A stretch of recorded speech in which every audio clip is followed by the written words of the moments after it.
Assalamualaikum warahmatullahi wabarakatuh. Kembali lagi bersama saya Zainal Abidin. Dan di video kali ini saya akan menjelaskan tentang cara penulisan proposal penelitian kuantitatif. Yang pertama, pengertian penelitian kuantitatif.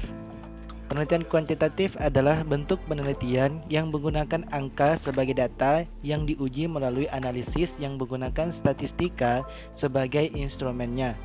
Objek yang diteliti dalam jenis penelitian ini dipandang sebagai sesuatu yang nyata dan dapat diamati oleh panca indera. Kemudian ada sifat-sifat penelitian kuantitatif.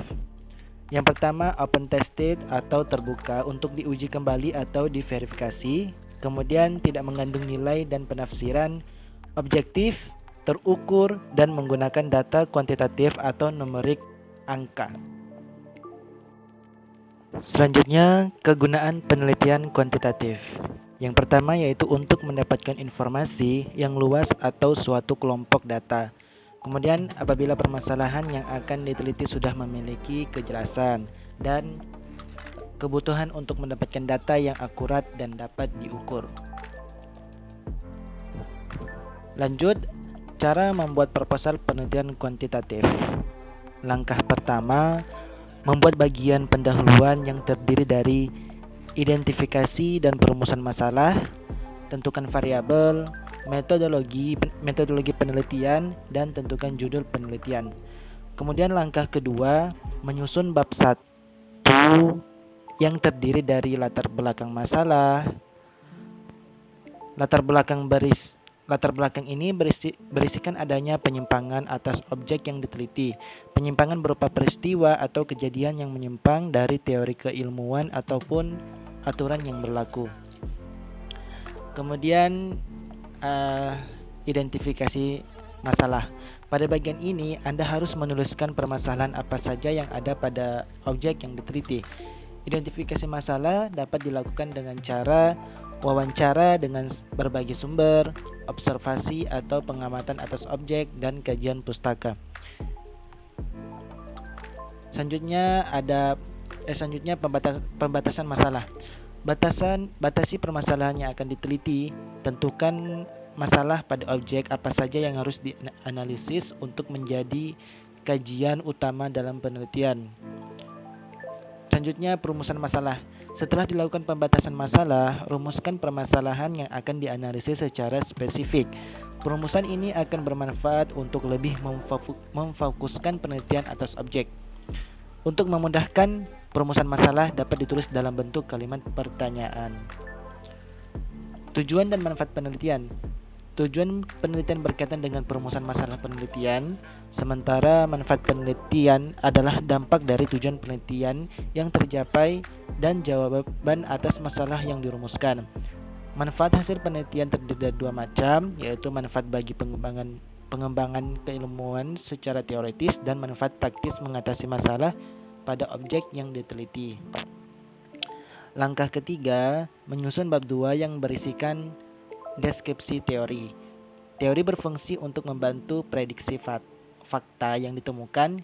Teori akan memperjelas dan mempertajam ruang lingkup variabel yang diteliti.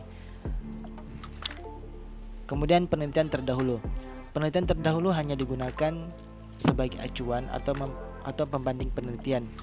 Untuk itu, sumber penelitian terdahulu harus dicantumkan dengan jelas. Selanjutnya, kerangka berpikir. Kerangka berpikir merupakan gambaran konseptual dari variabel-variabel objek yang diteliti. Bagaimana hubungan antar variabel, seperti apa deskripsi teoritis dari masing-masing variabel, dan juga argumentasinya. Selanjutnya, pengajuan hipotesis. Hipotesis adalah jawaban sementara dari permasalahan penelitian. Hipotesis berbentuk pernyataan yang masih harus diuji dan dibuktikan kebenarannya di dalam penelitian.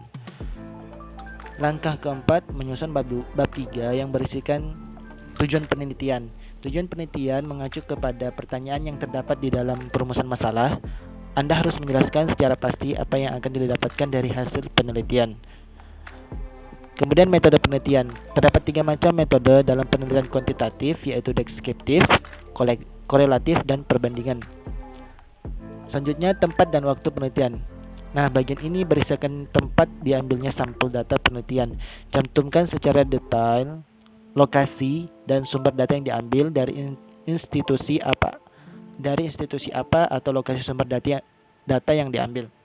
Sementara untuk penelitian menyebutkan kapan penelitian akan dilakukan dan berapa lama penelitian akan berjalan. Selanjutnya, teknik sampling. Sampling atau pengambilan sampel adalah pengumpulan data yang dibutuhkan dalam penelitian. Sampel sendiri merupakan bagian dari karakteristik objek yang diteliti. Selanjutnya, teknik pengumpulan data. Teknik pengumpulan data merupakan penjelasan tentang alat apa saja yang digunakan dalam pengumpulan data.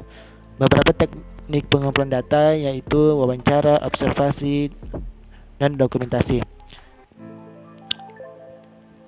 Selanjutnya, teknik analisis data. Salah satu teknik analisis yang sering dipakai dalam penelitian kuantitatif adalah metode statistik. Pada bagian ini, perlu dijelaskan variabel apa saja yang akan dianalisis, korelasi antar variabel, dan lain sebagainya secara detail. Dan yang terakhir adalah penutup. Baik, itu saja penjelasan dari saya mengenai cara penulisan proposal penelitian kuantitatif. Kurang dan lebihnya mohon dimaafkan. Akhir kata, wassalamualaikum warahmatullahi wabarakatuh.